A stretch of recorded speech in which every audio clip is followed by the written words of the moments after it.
Candida Endocarditis after TAVR.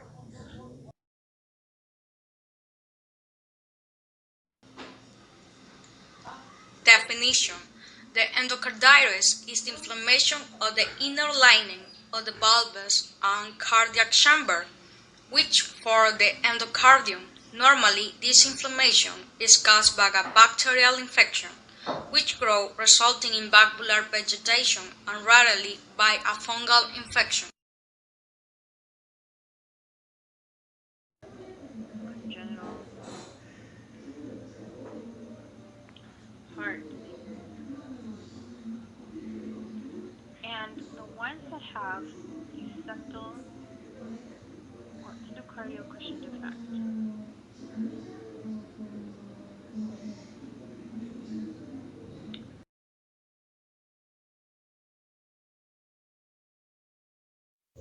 Application in nursing. Monitor heart rate after each phase of physical training.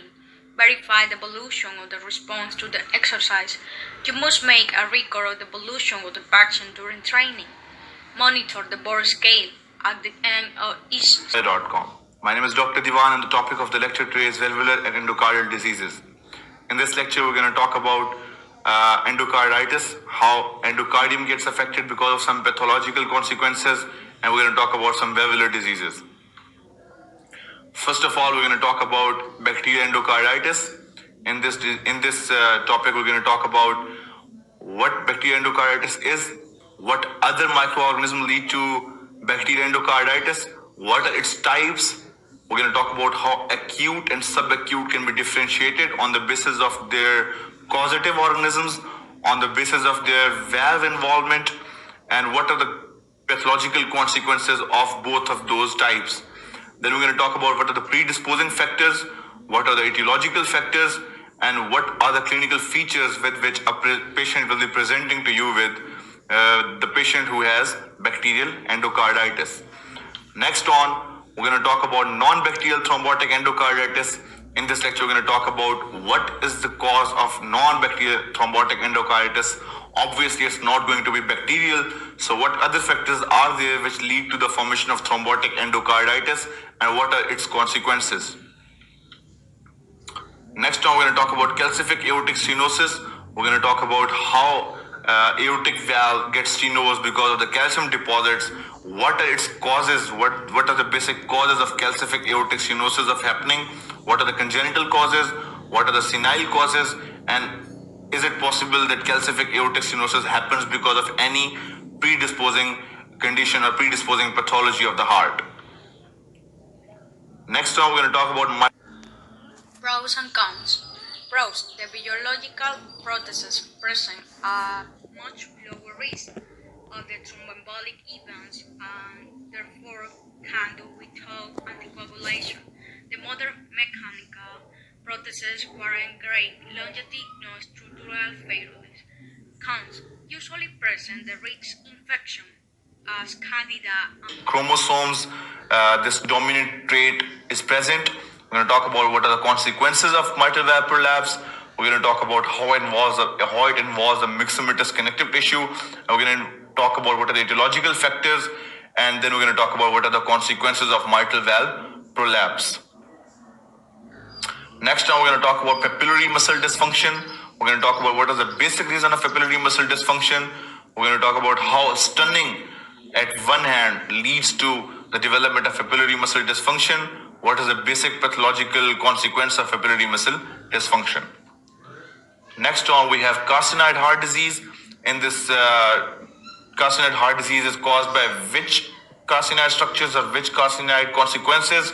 We're going to talk about what part of the heart gets affected in carcinoid heart disease, what chambers get affected in carcinoid heart disease, and why. And then we're going to talk about what are the pathological consequences of carcinoid heart disease. issues applied in Ecuador. Regarding the incidents, a study conducted in Latin America between 2008 and 2010 that including 7 countries in the region, including Ecuador, indicate an accident per 1,000. Learning medicine is hard work. Osmosis makes it easy. It takes your lectures and notes to create a personalized study plan with exclusive videos, practice questions, and flashcards, and so much more. Try it free today. Endocarditis means inflammation of the inner layer of the heart. The heart's wall is made up of 3 layers, the epicardium being the outermost layer, then the myocardium, and then the endocardium, which is the layer that gets inflamed. It turns out that most cases of endocarditis are due to a microbial infection of the endocardium. Any area of the heart that's exposed to turbulent blood flow, like a narrowed cardiac valve or a septal defect, could be affected by endocarditis.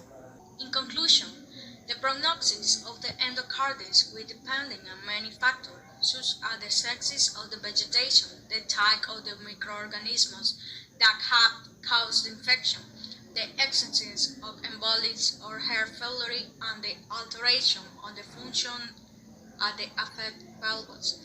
This disease can become very serious and cause death even the patient follows the treatment well.